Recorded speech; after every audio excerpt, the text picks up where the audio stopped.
see how it just fills right up. So I'm not too worried about that. There's enough venting here. Like you can see it's shooting out the sides there because I'm shooting right onto the vents. So that's my technique to so that there's still some airflow.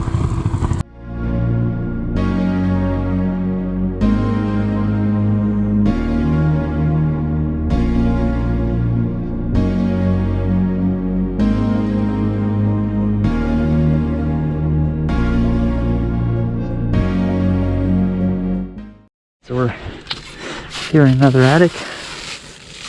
Name's Josh. Your attic insulator. We got a different hammer stapler here. So we're just putting some staples, and we're gonna extend all of these vents. I'm gonna have a quick look at that bathroom fan. This is an older home, similar as mine, 2 attics. So got the broomstick, help me extend them. Yeah, got vents at each section. So unfortunately I don't have my plank today, but here is, hopefully you can see this. Okay, so your 19 or your 21 is going to be this high. Okay, so we're going to extend them, the vents, so that there can be an R60 up here.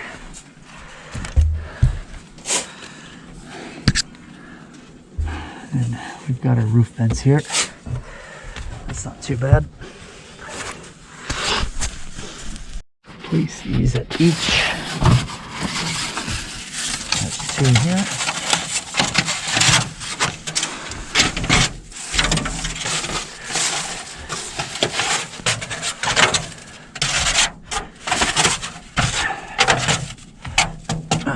Okay.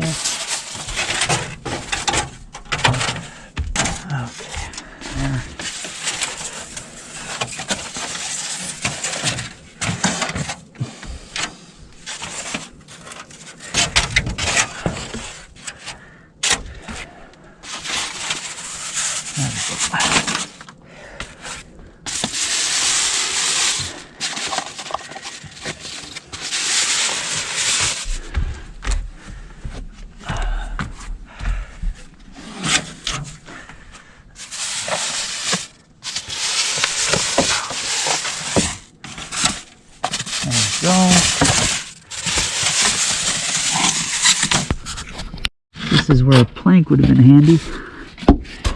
Right here.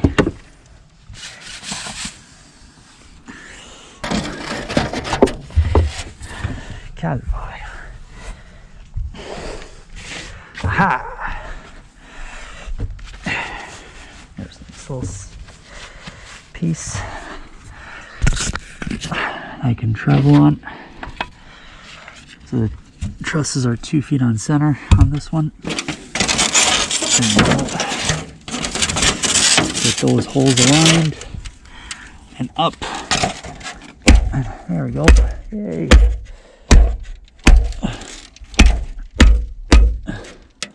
There you go. Nice. Okay.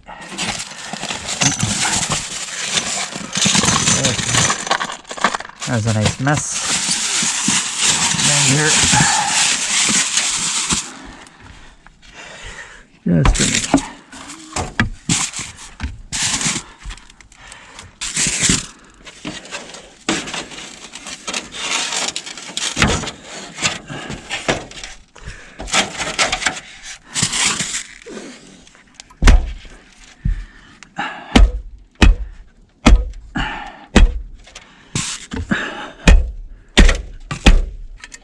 Oh, no. Yeah, I do not like these. If you hold on to the back, it'll pop on you. There we go. Make sure you still have that piece of wood.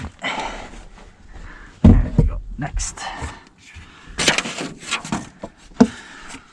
So on and so forth. A little bigger. Oh, where is it? All right. There we go. So you start off. Yeah.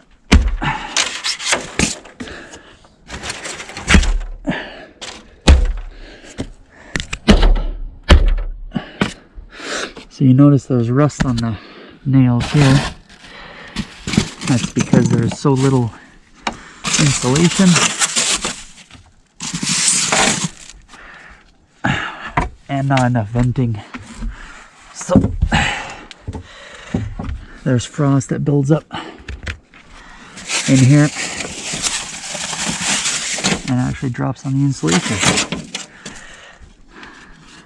This insulation is thick enough though that you don't really see the holes as much as the new stuff. But this stuff has bigger holes, I find, and it's way itchier.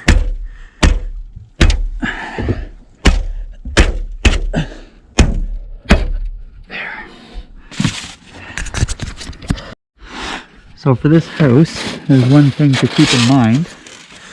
I'm getting the vents extended, but there's a section of the attic that I don't need vents because that's actually the lower part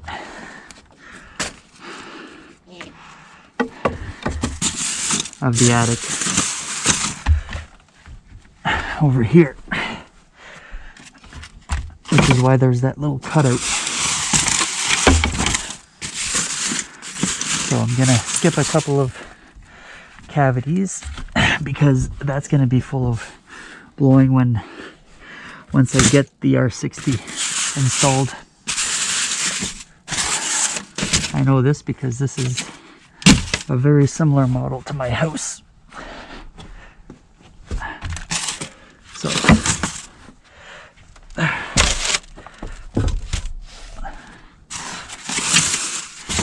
right now I've used this V here to travel along, put my knee on the one, and it actually works really nicely. There's no mold. You can see on the sheet which year this was made. Can't really tell though, but it's definitely very good plywood sheathing still, so that's nice to see. Oh, okay, there we go. Yeah, this model, you gotta hit it a little bit harder so the staples go in, and I've done it again there.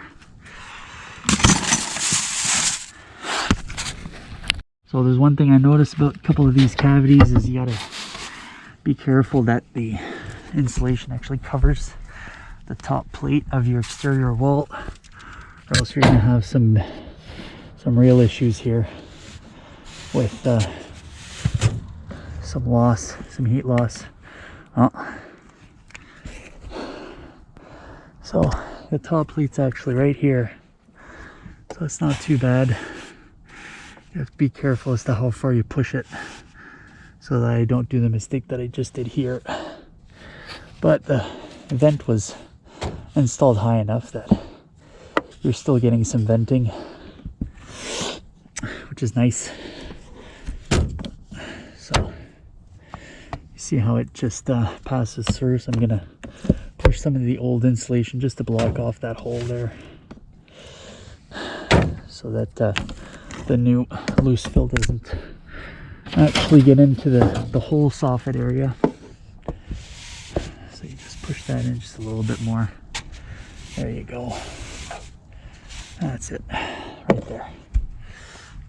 The only thing I don't like about this staple, well, there's a couple of things, but you can't see where you're at with the staples. Whereas with the other one, you can lift the whole thing and you know how many staples you got left. This one, it's a guessing game until it runs out. So there's that. So this is a truss systematic. So it's actually easier to maneuver than what I thought. My house is an A-frame, so there's cross pieces that are running pretty much on the 3-foot mark, but this here is 2x4s, so there's not much insulation right now. Not even an R20. An R20 is at, for loose fill, is like 8 inches thick at least. So the additional loose fill we're gonna install today is gonna make a huge difference. She's gonna have a much more comfortable Christmas, that's for sure.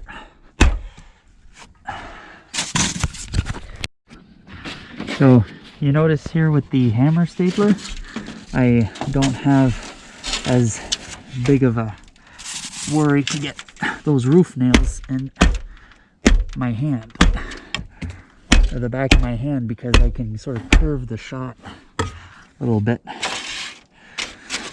I'm gonna try and flush this out. Sometimes the roof nails are in the way. I'm just gonna have to be careful here and shoot straight onto the vent. It'll fill both sides, and I'll show you that.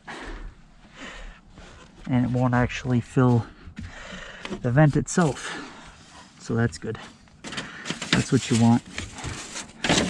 Like, I try my best to align these holes so that it gets right in and it fits.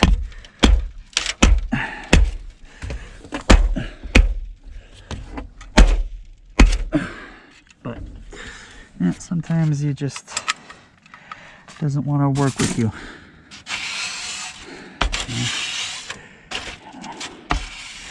Yeah, I sometimes try to play with it a little bit.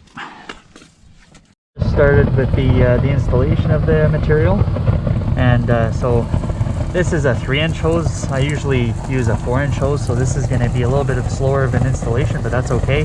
I prefer these for the top-ups, or the you know, adding insulation to existing homes, because now you have a better control of where you're going to install the insulation, and then you have less of a chance to, I have less of a chance to block the vents and have to blow them out again. See how it just fills right up? So I'm not too worried about that. There's enough venting here. Like, you can see it's shooting out the sides there, because I'm shooting right onto the vents. So that's my technique to so that there's still some airflow even after I install the loose fill insulation. So you shoot right against it like this, and then the material actually gets installed on both ends nicely. But you always want to face the cavities that you're installing. It just makes it that much easier for you, and also prevents you from covering your vents, like I've explained. And we're going to empty the hose and go to the next attic.